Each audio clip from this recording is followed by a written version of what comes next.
However, with her very small team, her very small group of people supporting her, and a very tight budget, she has been able to outperform most of the candidates for most challenges.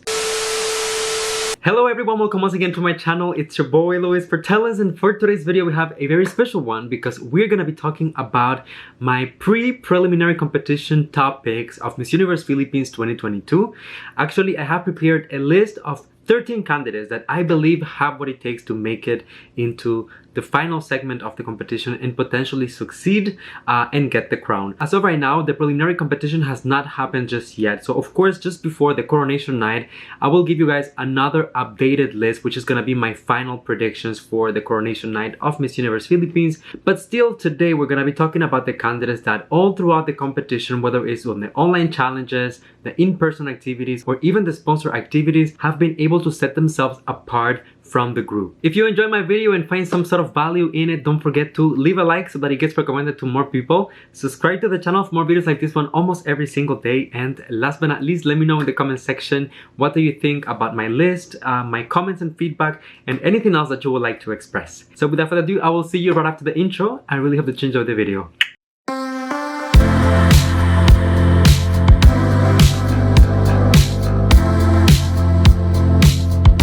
Alright everyone, so let's start by talking about my number 13 on the list. And of course, I have Idil Sanchez representing Bulacan. And I'm so happy that I get to include this candidate in this list. And you know, I'm even happier that she has been performing so well during especially the second part of the competition. When I was thinking, you know, when I was writing my list, she was really someone that came to mind instantly. And that's always a good sign. In my opinion, Idil is still a little bit of a dark horse in the competition. And she doesn't have as much support and as much visibility as some of the front runners in the competition. However, I do think that she has what it takes when it comes to her mental ability, to her communication skills, and even her physique are really on point. Let's not forget she was one of the winners of the interview challenge. Number 12 on the list, we have Dominique Lim representing Cebu province, another one of the candidates that in my opinion has had a very steady growth within the competition. And if I'm being honest, from all of the candidates in the competition, she's one that really reminds me a lot of Bea. It's just the way that she is, her aura, the way that she behaves, and the way that she handles herself.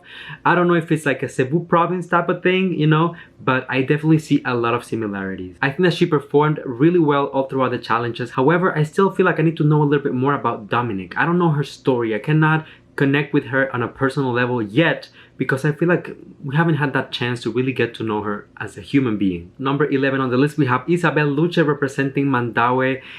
Isabelle, I think that was kind of a surprise in the very beginning because of course she is an influencer, particularly known on TikTok. So already she had a lot of people rooting for her since the beginning.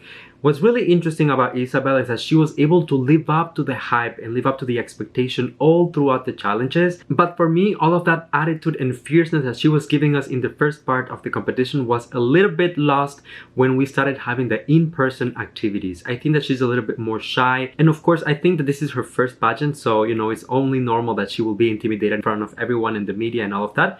But hopefully for the preliminary competition and the finals, she will be able to be in the right mindset to deliver exactly what she was giving us in the first part of the competition. Just look at the videos. She was extremely fierce, so good. So manifesting that for Isabelle. Number 10 on the list, we have Julia Sabaia representing Albay. And I know that Julia is really a fan favorite.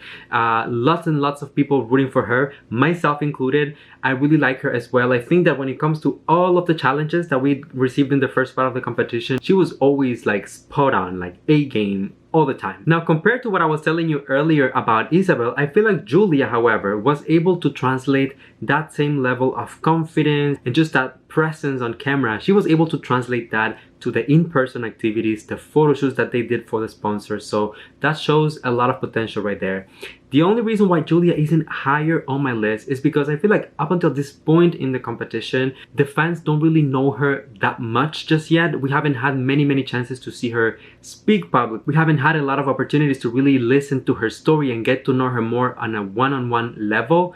Of course, there were the video challenges and that, but those are really limited by time. I had a short interaction with Julia on Kumu, and she really came across as being very genuine. So I hope that we get to see a little bit more of that during the preliminary competition, the finals, especially if she gets into the top 5 in the Q&A segment. I hope that she's able to open up at that point, because that's the only thing that she's missing in the competition, in my very humble opinion. Number 9 on the list, we have Angelica Lopez representing Palawan. And of course, for those of you guys who have been on my channel for a while, you know that Palawan was always kind of a fan favorite for me.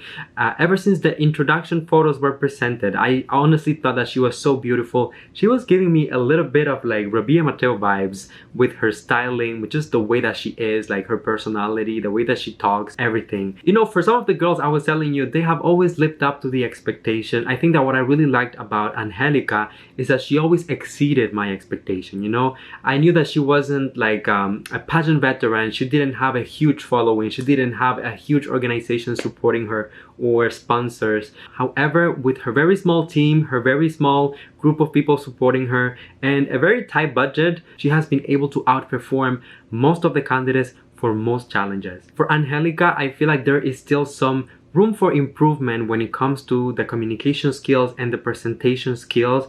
However, she is one that has showed so much potential and who has grown so quickly. So I'm sure that if she was given the chance to become the next Miss Universe Philippines with the right support and the right team, she will be able to, you know, do like something incredible. So I'm not even worried about her. Number 8 on the list, we have Vanessa Carroll representing Iloilo province. And of course, Vanessa was someone who really grew on me as the competition was advancing. I think that I first really noticed her around the time of the Pasarela challenge when they had the runway and she was walking on the beach, you know, walking on sand with high heels. I was like, who is this girl? But for every single challenge after that and all of the photo shoots, interactions that she had publicly, she always went above and beyond. If you haven't seen it, I just had her here on the channel yesterday for an interview and she was really amazing. I think that Vanessa's strength really is her communication skills, regardless of the fact that, of course, she's beautiful, her physique is amazing and all, but really when she speaks, you want to listen. And I think that that's very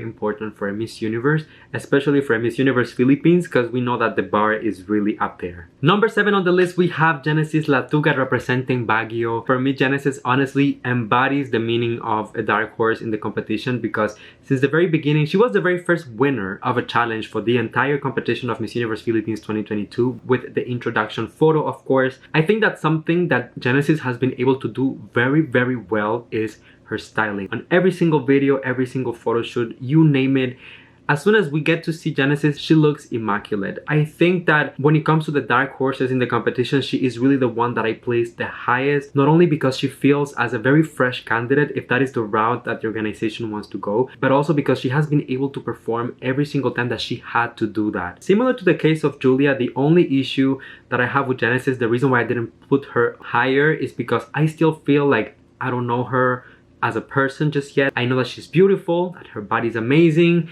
that she can perform really well and her styling will be incredible, but I still need to know more. I need to relate to her. I need more information so that I can feel that I'm supporting someone who is more than looks, but that also has a very strong purpose. I'm sure that she does. It's just that I don't feel like I had that opportunity to get to know her yet. Hopefully she'll be able to open up and show us a little bit more before the coronation moment. Now, number 6 on the list, we have Annabelle McDonald representing Misamis Oriental. Annabelle is a very interesting candidate. I think that since the beginning, I mean, I covered even her local pageant here on the channel before she was announced, before she made it to Miss Universe Philippines 2022.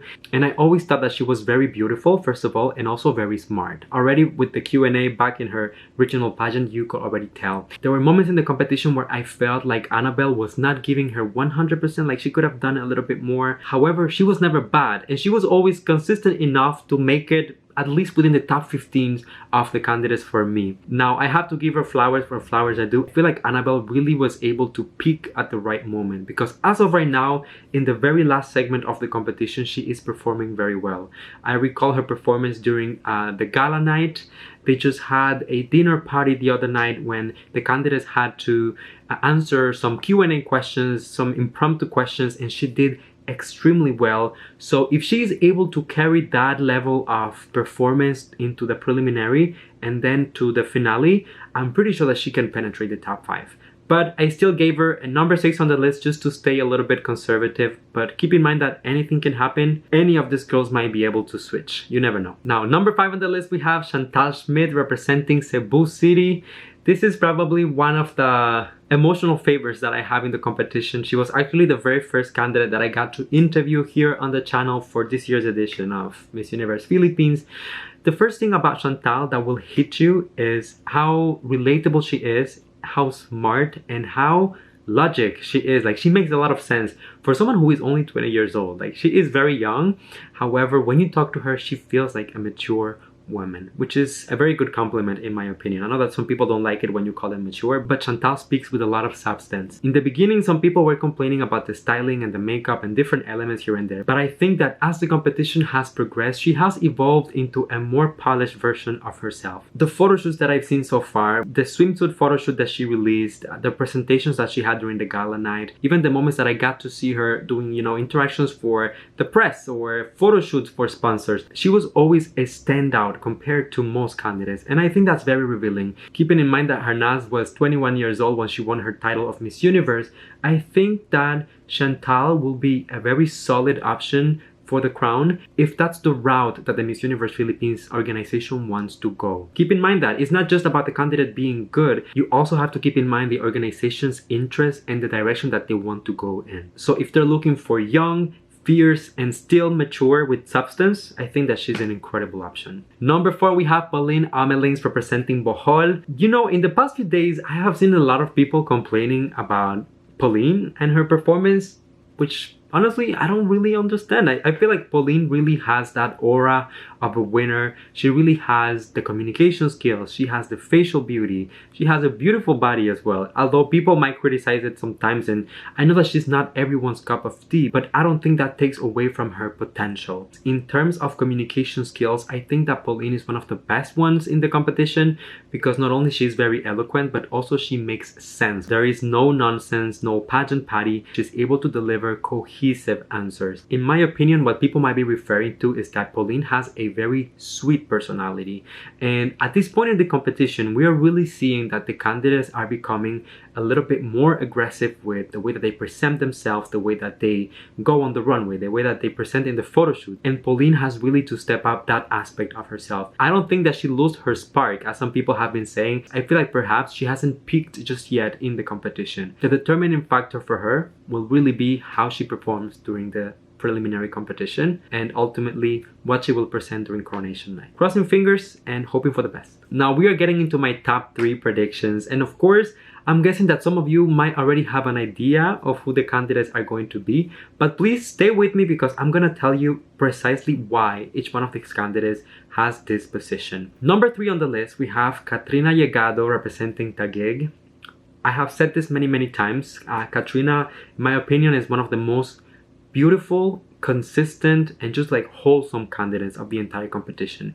When it comes to the looks, when it comes to the presence, when it comes to the fashion, she has always delivered on every single level. One of the reasons why Katrina is not higher on my list is honestly the communication skills, because I feel like based on previous years, and looking at the tendencies as well in Miss Universe, they're looking always for someone who is able to communicate very effectively. I don't think that this is a deal breaker though. And I've said this with Katrina as I had her here on the channel. We talk about it. I don't think that being, you know, very fluent in English is necessarily like mandatory. It's important that you're able to communicate with people, but there are different ways to communicate, whether it's with the nonverbal, whether it's with your body language, whether just with simple actions, you know? And I guess that at the end of the day, it's going to depend of what the Miss Universe Philippines organization is looking for. Are they looking for someone who is very fierce, who is very beautiful, who is able to really perform on stage? Or are they looking for someone who is able to speak, someone who is able to interact with the audience and make them think? That's the only reason why Katrina is currently at number 3. But we'll see what will happen during preliminaries. Number 2 on the list, we have Celeste Cortez representing Pasay. Celeste, I mean, probably, I will say my number 1 pick since the beginning, since I saw like everything, the photos, the first videos. She was always a standout for me, and I never had a doubt in my mind that she has what it takes to be the next Miss Universe Philippines. Of course, at some point during the competition, there were, different debates around, is she Filipina enough? Is she good enough of a communicator? Is she a little bit too much when it comes to the fashion? So many different controversies around Celeste. Here's my take on her. I think that Celeste has improved drastically since the beginning of the competition, and she also has improved exponentially since she competed in Miss Earth Philippines and Miss Earth. I think that that says a lot about the type of woman that she is and the potential that she has. When it comes to her performance and how I expect her to place within the competition, once again, it goes back to the organization, what they're looking for. I think that Celeste should be the winner if they're looking for a trailblazer, someone who is going to break stereotypes, someone who is going to kind of like open new doors for girls with a different style, girls with an edge, girls who are a little bit sexier, a little bit more empowered. If that's what they're looking for, Celeste should be the #1 pick. But regardless of what the organization is looking for and the judges are looking for, I think that Celeste has done such a remarkable performance since the very beginning that honestly I have nothing but love and respect for this woman, truly. Alright, and the moment has come for us to talk about my #1 pick. And as you can imagine, it is Michelle D representing Makati. And I know that a lot of people will agree with me, a lot of people will disagree with me, and that's perfectly fine. I'm gonna tell you my take on it. If you think differently, please let me know in the comment section. But I think that Michelle has the perfect balance of all of the compliments that I have been giving all throughout this list to the other candidates. Whether it's, the photo shoots, whether it's the styling, whether it's the presence on stage, whether it's the edge, whether it's the experience, whether it's the communication skills. I think that she is very well rounded. I was having this conversation with a friend the other day, and we were going back and forth and asking ourselves, do you think they're going to crown a dark horse or are they going to crown a veteran?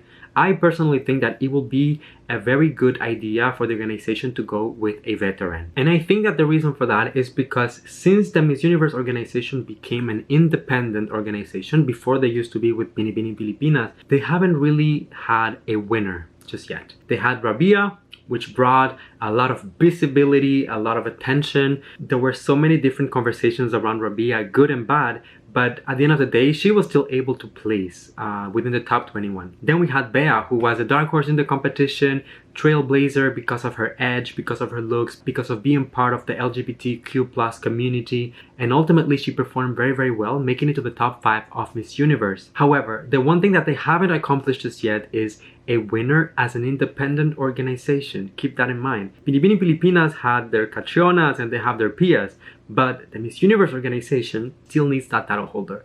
I feel like they're putting so much effort this year into the production, the guests, the judges. We're gonna have like 10 judges for the entire competition. There are going to be so many Miss Universe at the finale, and even Harnal Sandu herself is gonna be there. So I feel like this is an indicator that the Philippines is ready to go get that next crown. And for that, they will need someone with a lot of experience. Pia had to compete several times in Binibining Pilipinas before she was able to win that title and then win Miss Universe. Catriona had to win the title in the Philippines for Miss World, compete internationally, go back to Binibining Pilipinas, and then go to Miss Universe in order to win that title of Miss Universe. And I think that with Michelle D is kind of the same story. So when I'm telling you that she's my #1 pick, it's not because of her name, it's not because of her family, or because of her popularity. It's really because I think that she has what it takes to deliver what the organization needs in this particular moment. Once again, that's just my very humble opinion. I'm open to any other point of view and different perspectives. So please, if you have something else to add about Michelle or about any other of the candidates that I discussed on this video, let me know in the comment section. I'll be reading you all. And if you enjoyed this video, as usual, don't forget to leave a like so that it gets recommended to more people. Subscribe to the channel for more videos like this one almost every single day. And as usual, a little tradition on the channel. Give me a hug before you go. You know that I love you, that I appreciate you. Thank you for coming and spending a few moments out of your day here with me, everyone. Until I see you next time, please stay safe, be kind to one another, sending you all my love, all my kisses, and I'll see you on the next one.